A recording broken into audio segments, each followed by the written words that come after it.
नवी मुंबई आंतरराष्ट्रीय विमानतळाला लोकनेते स्वर्गीय दिवा पाटील यांचं नाव देण्याची मागणी होतीये। दिवा पाटील यांचं नाव द्या, अन्यथा विमानतळाचे उद्घाटन होऊ देणार नाही असा इशारा आता देण्यात येतोय। भिवंडी लोकसभा मतदारसंघाचे खासदार सुरेश म्हात्रे यांनी हा थेट इशारा केंद्र सरकारला दिलाय।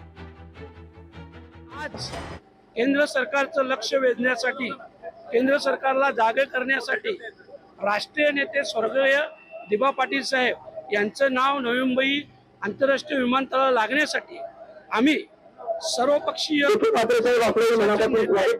यांनी जी मागणी केलेली आहे त्या मागणीच्या समर्थनार्थ आज ही रॅली काढण्यात आलेली आहे। या रॅलीच्या माध्यमातून सरकारचं लक्ष वेधू इच्छितोय आणि लवकरात लवकर विमानतळ चालू होण्याच्या अगोदर या विमानतळाला नाव देण्यात यावं अशी आमची मागणी आहे। अन्यथा जोपर्यंत हे नाव देण्यात येणार नाही तोपर्यंत विमानतळाचं उद्घाटन होऊ देणार नाही। लोकशाही मराठी ऐका, पहा, जागरूक रहा।